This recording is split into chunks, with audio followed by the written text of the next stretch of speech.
Good morning, friends. In yesterday's lecture, I tried to introduce to you the different number systems and how they originated.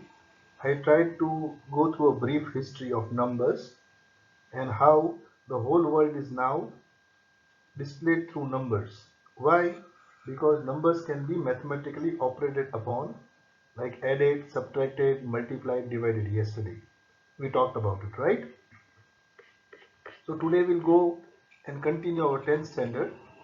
So this lecture will tell you more about Euclid's division lemma. But before that, the number system will revise. You have seen the natural numbers, the whole numbers, the integers, the rational numbers, the irrational numbers. Now the real numbers are all the numbers which includes the rational and the irrational numbers. So the rational numbers and the irrational numbers together make up the real numbers. What is included in the rational numbers? If you see, the natural numbers along with 0 are the whole numbers. So natural number is a subset of whole number. You can see here 1, 2, 3, 4 up to infinity. So all these numbers are included into whole numbers including 0. And the whole numbers are included in the integers. So what you can say, natural numbers, yes, the whole numbers include natural numbers. The integers include the whole numbers. The rational numbers, the p by q form, these numbers in the p by q form also have the integers. So if you see, then the rational numbers, in this rational numbers we have the integers, we have the whole numbers, and we have the natural numbers. So they are all included. But there is a difference between rational numbers and irrational numbers. Those in the p by q form are called rational numbers, and those which are non-terminating, non-recurring, means cannot be written in the p by q form, are irrational numbers. So I have written here that real numbers includes all rational and irrational numbers, but remember, in the rational numbers we have the natural numbers, the whole numbers, the integers, all of them. So real numbers are actually the set of all these numbers together. Yes, the set of all these numbers together, we have the real number. Yes, I hope I'm clear to you. So all these numbers are into real numbers. So this was the number system that we did. Now there is a puzzle given in the textbook, and we'll try to understand this puzzle and see what it says. A trader was moving along a road selling eggs. An idler who didn't have much work to do started to get the trader into a wordy duel, right? It's a fight. It grew into a fight. He pulled the baskets and dashed it on the floor. All the eggs broke. The trader requested the panchayat to ask the idler to pay for the broken eggs. So the panchayat asked the trader how many eggs were broken. So now, instead of counting it directly, the trader has given a puzzle. His response was, if counted in pairs, one will remain. So what is the meaning of counted in pairs? You know how many make a pair? Two make a pair. So if the eggs were put into groups of two, then how many would remain? One would remain. So you know that it has to be an odd number. Why? Because even numbers will form pairs, nothing will remain, but one remains with it's an odd number. Now if you make into group of threes, then two eggs will remain. So the number of eggs, if made into groups of threes, yes, I'll try to draw here. So a group of three eggs are made. So you have to make separate group of three eggs. You make a group of three eggs, and still two will remain. So making a group of three eggs here. So when you make lot of such groups, two eggs remain. If you make group of fours, three eggs remain. If you make groups of five, then four eggs will remain. If you make groups of six, five eggs will remain. But if you make group of seven, then no eggs will remain extra. Means all the, so what we can see, the groups of seven, when you put them into groups of seven, then there are complete groups, there is not an incomplete group, nothing is remaining. Now can you tell me how many eggs were there? And the last is says his basket is such that it cannot have more than 150 eggs. So we know the eggs which are broken are less than 150. Now can you think of a number which satisfies all these conditions? We know it's an odd number, yeah? Because when you put into pairs of 2, 1 is remaining, so it's an odd number. Now it is not a multiple of 3, because when you put up groups of 3, 2 remains. It is not a multiple of 4. It is not a multiple of 5. It is not a multiple of 6, but it is a multiple of 7.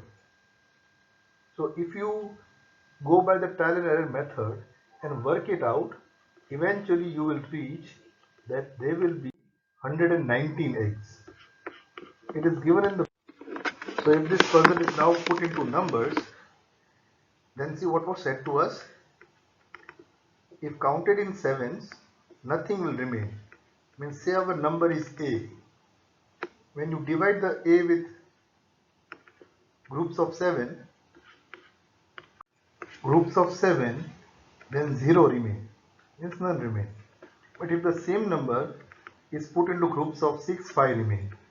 So this we are writing this number A in mathematical forms into groups of 4, 3 remains. So now what does it tell you?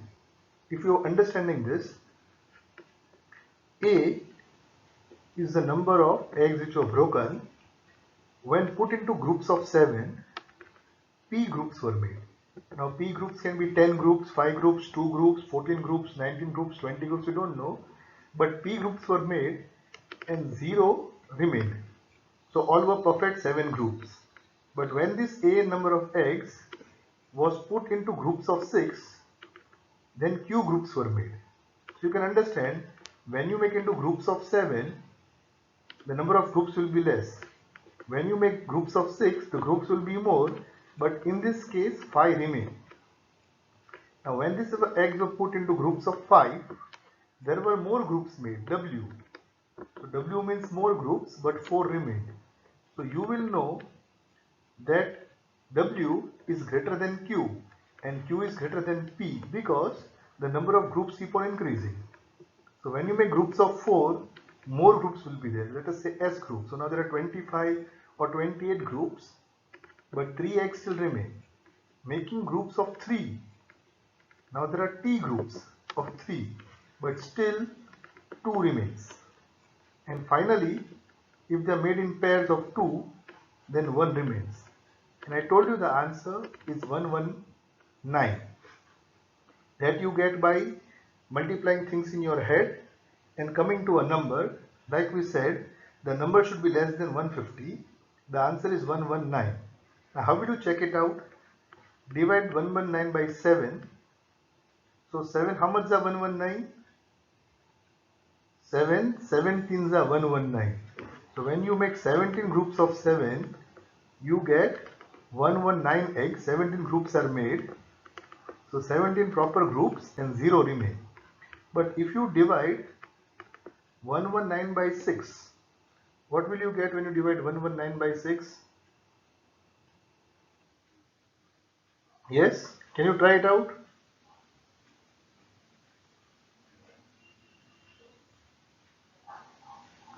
You will get 19 groups. Yes? So 19 6 are 114 and 5 remain.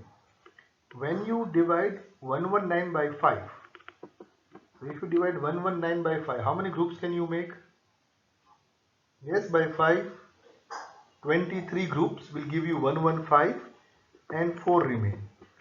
When you divide 119 by 4, 119 by 4, what will you get? You will get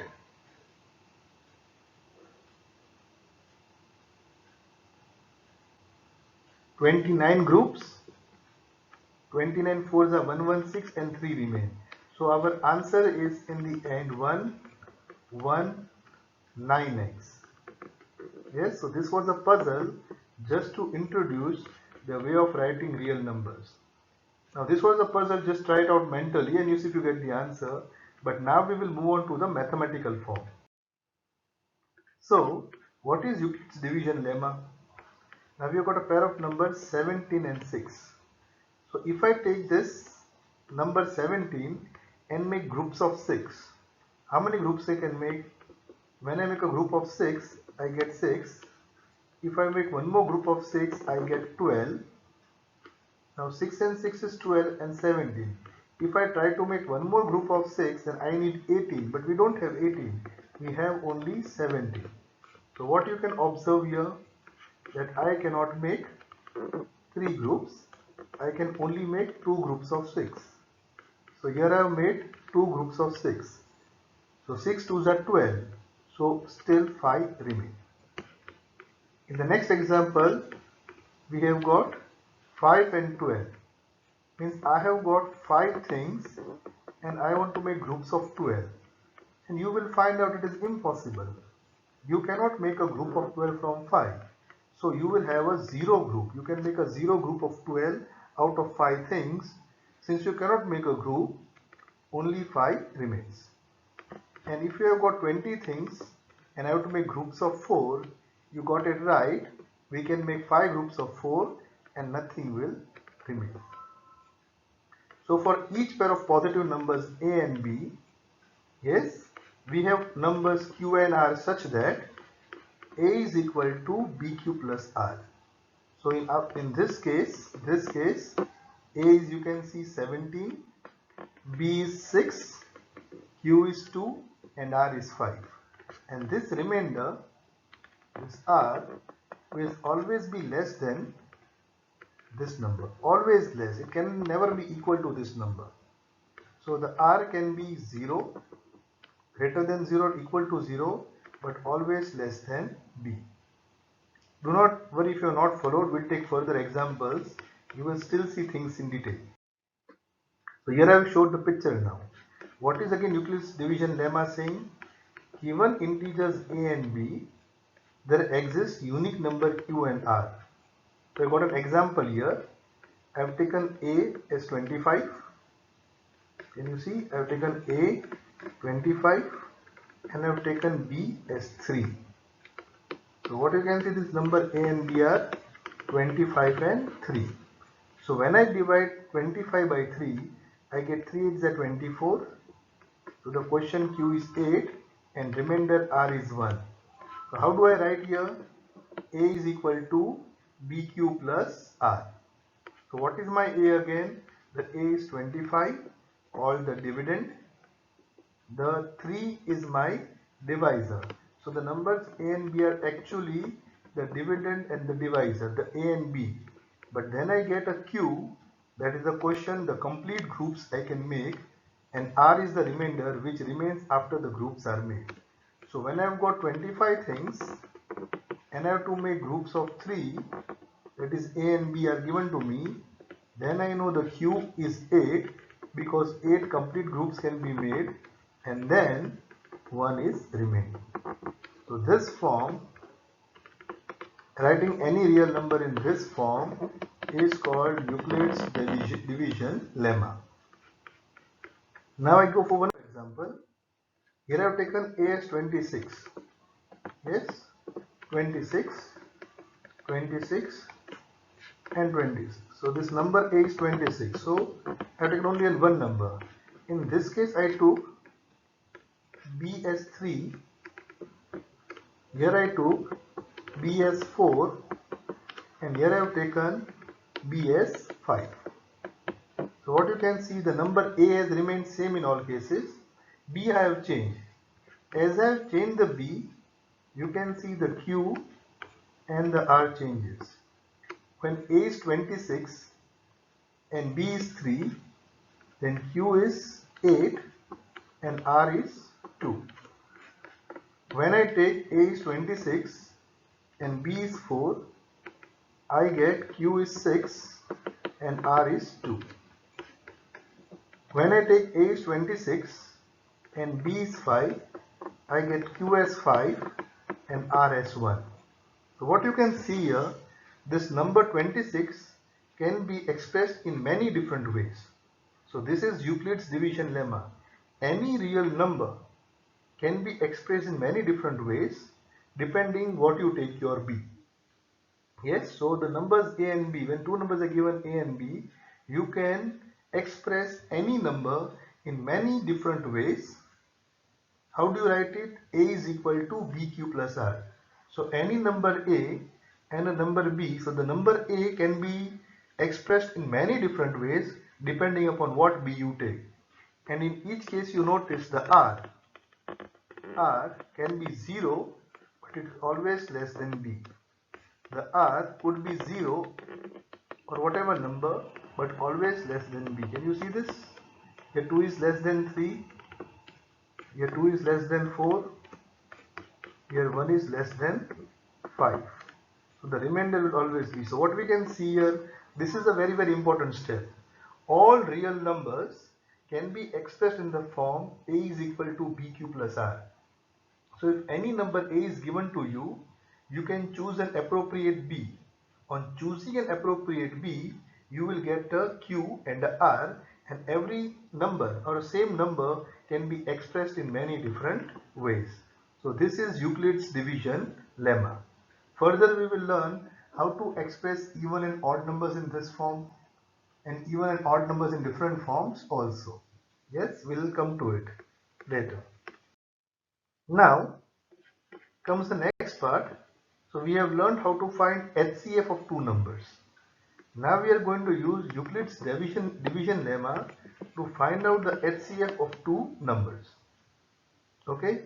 Now what is the HCF? It is called the highest common factor. Means it is a number which divides two numbers in such a way that the remainder is 0.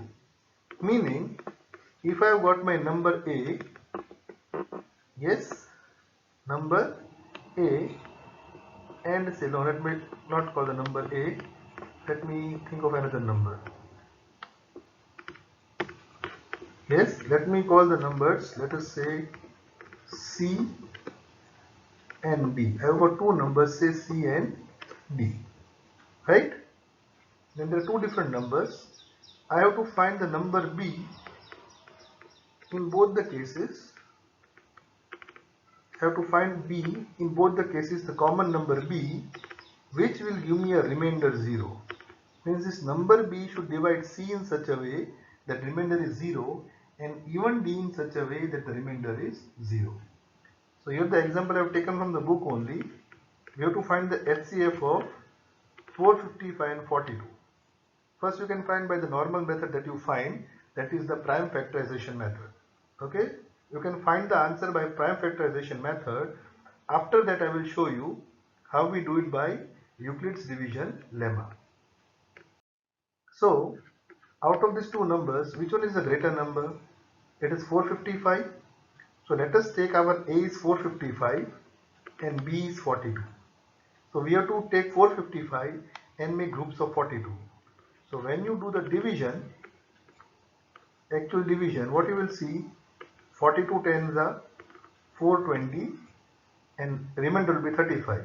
So writing as divisor equal to, dividend equal to divisor into quotient plus remainder, or A is equal to BQ plus R. This is the form. When 45 is put into groups of 42, then there are 10 groups and 35 is the remainder. Now what do we do next?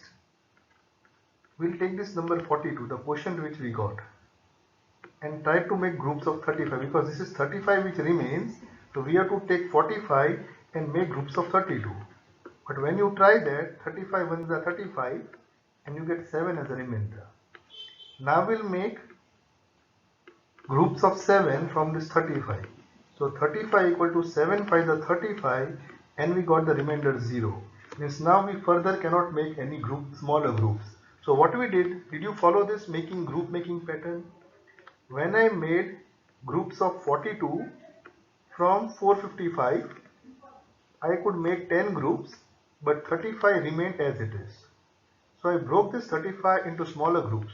Yes, I broke this 42, I tried to break this 42 into groups of 35, but 7 remained. So 7 are still remaining. There are, since this remainder we get 0, so we have followed that the last divisor was 7. So 7 is the HCF of 455 and 42. Yes? So this is the Euclid's division algorithm. Now what is the meaning of the word algorithm? Algorithm means sequential steps, going one step after the other. You saw how we found out the HCF for 455 and 42. We went stepwise and we read the last step. In the last step we found out the HCF. So I hope it is clear to you. This is called an algorithm. So Euclid's division lemma is writing A is equal to BQ plus R. But you may need to write the same step many different times until you reach the correct answer. So suppose you want to find, I told you, HCF of two positive numbers, say C and D, where C is greater than D. For example, 455 and 42. Then what we do, we write C as DQ plus R, where we know R is less than C, so this is lemma 1. R. Yes. So if R is not 0, if the remainder is not 0, then if R is 0, then this D will be the HCF. But if R is not 0, then you have to continue the process. So that is called an algorithm. Sequence of steps is called an algorithm. In each step you have to apply the Euclid's division lemma. So I hope I am clear to you. So you should know division here. Now let us take an example so it becomes more clear. So it's a large example. We are taking big numbers. We want to find HCF of 4052 and 12576. Which is the greater number? Obviously 12,576 is the greater number.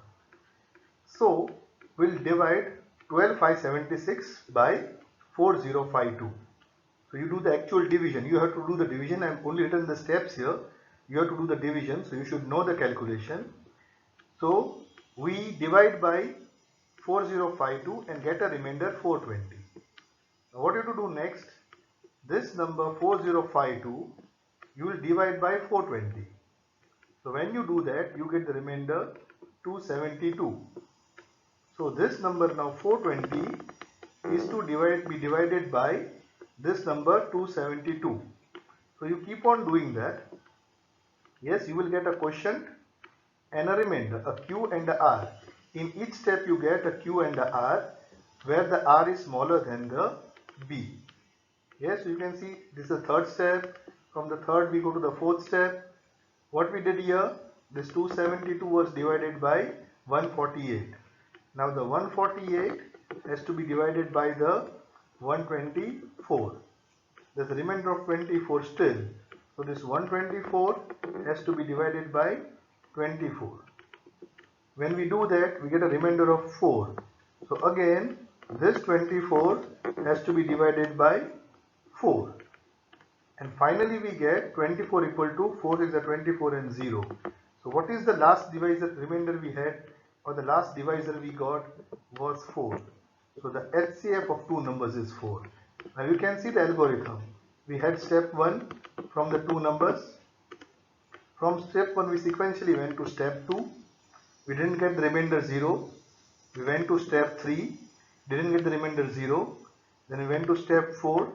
The remainder wasn't 0. Step 5, remainder was not 0. Step 6, remainder was not 0. And step 7.